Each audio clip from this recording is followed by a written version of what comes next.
الله والله والله والله الله. السلام عليكم ورحمة الله تعالى وبركاته. kusoo dhawaada abna official.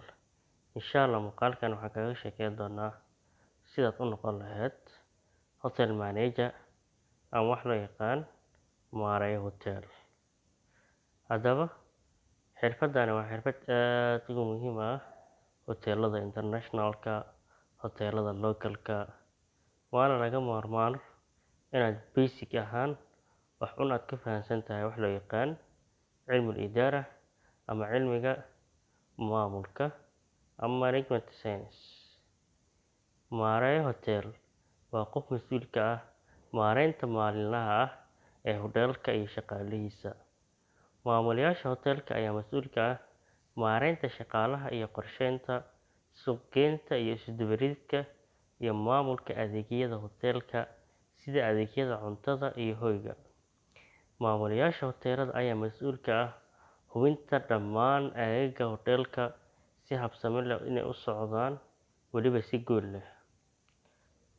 Maamule hotel ahaan waxaad la shaqeyn doontaa koox oo waxaad horumarin doontaa kooxdaada si aad u siiso adeeg gaar ah oo marti oo si joogto ah ugu gudubta heerarka ugu sarreeya ee suurtagalka ah, adigoo kormeeraya habsami u socodka howlaha hoteelada iyadoo la hubinayo in ujeedooyinka hoteelada la gaadho, lana ilaaliyo waqti kasta, lana kordhiyo degenaanshaha iyo dakhliga iyo dayactirka iyo dhisidda sumcadda hoteelka. Hagaag, waxaad doonaysaa inaad maamule hotel noqoto, waxaad samaysay doorasho wanaagsan. Waa xirfad qurux badan oo lagu shaqeysto. Markaad ka shaqeynayso hotel, waxaad samayn kartaa maalinta qofka keliya adigoo saadaalinaya baahidooda iyo inaad wejiga u dhoola cadeyso. Waxay sidoo kale ku siinaysaa fursad inaad ku aragto adduunka oo aad la kulanto waxyaabo cusub. Si kastaba ha noqotee, xirfadda martigelinta waa xirfad meel waliba adduunka ka mid ah aad loogu baahan yahay. Markii ay sheekadu hotel tahay, in qofku helo deegaan xasiloon, buuq lahayn, adeegiisu dhammaystiran yahay, soo dhaweyn fiican ka jirto dhammaan shaqaalaha iyo maamulka, waa waxa kaliya aad ku dhisi karto sumcadda hoteelka. Kuma sii jirto markii aad tahay maamule hotel oo xitaa aad ku kasban karto dakhli wanaagsan. Laakiin sidee ayaad dhab ahaantii ugu rumayn kartaa riyadaada ah inaad noqoto maamule hotel? Cilmi baaris aan sameeyay iyo warbixino badan aan aqriyay, waxaan ku soo koobayaa qodobadan soo socda inay yihiin kuwa ugu muhiimsan ee noqonaya inaad maareeye hotel aad gaadhid ama aad noqotid. 1. waa qofka inuu yahay mid Alle subxaanahu wa tacaala ku xiran, mar walbana aaminsan yahay inuu asaga wixii uu qoro keliya ay dhacayaan. Kadibna wixii asaga uu haminaya ay ahayd inuu heer ka gaaro xirfadda maareynta ay tahay inuu ku baryo Allah subxaanahu wa tacaala inuu garab ku siiyo inuu xirfaddaasi gaaro. 2. waa inuu yahay qof ku fiican luqadaha, dabeecadna u leeyahay inuu la dhaqmi karo qof allaale oo bulshada ka tirsan oo hoteelkaasi soo booqanaya. 3. inaad hoos ka soo bilaawdid wax waliba. Dadka ku takhasusay xirfadda soo dhaweynta waxay qiimeeyaan qof runtii ka soo shaqeeyay heerarka gelitaanka shaqada oo fahmaya dhammaadka ganacsiga, meesha loo socdo iyo meesha laga soo bilaabay. Marka haddii aad rabto inaad maamule ka noqoto hoteelka, sida ugu wanaagsan ee aad ku samayn karto taasi waa inaad ka bilowdaa xagga hoose ee salaanka ama jaranjarada.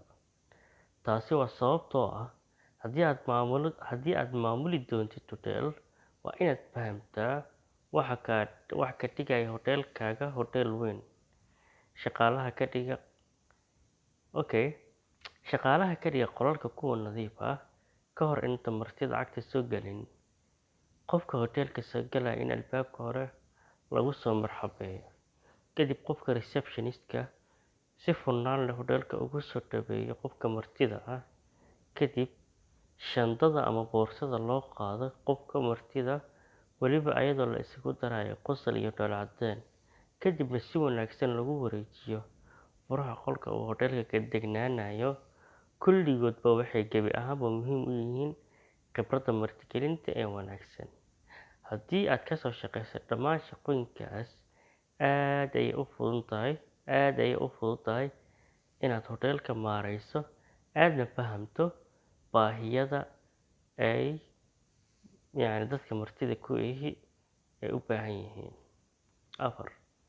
Raadi fursado aad ugu gudubto oo meel sare ku gaari karto. Si la mid ah ganacsi kasta, waxaad meel sare ku gaari kartaa adigoo gudanaya hawlahaaga maalinlaha ah. Haddii aad hawlahaaga maalinlaha si wanaagsan aad u gudanaysid, way fududahay inaad meel sare gaartid. Maareeyuhu waa inuu kormeeraa dhammaan dhinacyada hotel socodsiinta. Marka raadi fursado aad kaga caawiso meelaha kale ee uu maamulahaadii kari waayo. Tusaale ahaan, haddii aad ka shaqeynayso inaad martida boorsada qolkooda u geysid, isku day inaad ka hesho faahfaahin yar oo ku saabsan rabitaanka iyo baahida martida markaad qolkooda geynaysid. Kadibna dib ugu soo wargeli maamulaha si aad u ogaatid qaab aad uga dhigi karto joogitaankooda mid gaar ah. Sidoo kale, isku day inaad martida ka warqabto oo warbixino magaalada ka siiso iyo meelaha ay u dalxiisi karaan inta ay hoteelka martidu ku yihiin. Dadaalkani dheeriga ah kaliya kaa caawin maayo inaad si fiican u fahamto macaamiishaada, taasi oo qiimo weyn u leh inaad noqoto maamulo hoteel wanaagsan, laakiin sidoo kale wuxuu cajabin doonaa maamulka oo laga yaabo inuu go'aansado inuu ka faa'iideysto xamaasadaada oo uu ku siiyo mas'uuliyado dheeraad ah. 5. Raadi caawimaad gudaha ah. Tegitaanka meelka dheeriga ah waxaa ka mid noqon kara toos u weydiinta maamulka hadda jira, haddii aad noqon karto tababare, ama inay bixiyaan nooc ka mid ah tababarka hoggaaminta. Maamulka ayaa jeclaan doona inay arkaan inaad adigu rabto inaad hoteelka ka dhigto mid ka fiican sida hadda uu yahay, oo waxay u badan tahay inay isku dayaan inay ku taageeraan ama ay ku dallacsiiyaan. 6. Shahaado qaado. Waa muhiim inaad haysato shahaado haddii aadan ka soo shaqeynin dhammaan howlaha hoose ee hoteelka laga qabto, sida boorsada oo martida loo qaado, nadaafadda hoteelka, ama xitaa haddii howlahaasi qabatay adigoo digrii haysta, waxay kaa caawinaysaa inaad jagada ugu sareysa gaarto, weliba si fudud. Dadka qaarkiis waxay u maleynayaan in shahaadooyinka martigelinta ay mudan tahay qofka inuu haysto, halka qaar ay leeyihiin wax dhib ah ma lahan oo qofku wuu iska dayi karaa. Waa inaad tixgelisaa dhowr arrimood oo muhiim ah ka hor intaadan lacag badan ku quusin shahaadada martigelinta iyo sidaad customer-ka u qancin lahayd. Waa inaad fahamtaa. Si kastaba ha noqotee, qaar ka mid ah shaqooyinka maareynta hoteelada ee aadka loo jecel yahay, shahaadadaada ayaa laga yaabaa inay lagama maarmaan u noqoto. Kuleejooyin badan, macadyo badan ayaa bixiya koorsooyin ku saabsan barnaamijyada maareynta hoteelka, sida maamulka hoteelka, suuq-geynta, maareynta cuntada, iyo kuwo kale. Habka ugu wanaagsan ee lagu ogaan karo nooca shahaadada hoteelka qiimeeyo badankiisu waa inaad weydiisaa maamulka ama dadka ka shaqeeya hoteelka. Waxa kale oo laga yaabaa in hoteelkaadu uu xiriir la leeyahay kulliyado kaasoo soo saara maareeyayaal hotel ama soo saara dad cunto kariska ku takhasusay iyo martigelinta. 7. Allah uga baq shaqada laguu idmaday. Cidna ha ku awood falin oo ha ku muquuninin waxa aysan qaban karin. Shaqadana cadaalad ku wad, cidna si qabiil ah. Haddii ay Soomaalida bulshadeena Soomaali waa waxaa loo yaqaanaa qabiil. Cidna si qabiil ah ugu heebeysan adigoo haysta qof horumarka hoteelka ka fikiraya inaad ku beddesho qof qabiil ahaan aad ku keentay oo laga yaabo inuusan waxba ku qabanaynin. Mar walba shareecada Islaamka ku dadaal, wax allaala waxay ayada kuu banaysayna ku shaqeeyay. Noqo maareeye sare, dadkana ula tacaamul dabeecad wanaagsan. Midaas waxay ahayd khulaaso yar oo ka sameeyay sidaad u noqon lahayd hotel manager. Waxaan rajeynayaa inaad wax badan ka faa'iiday.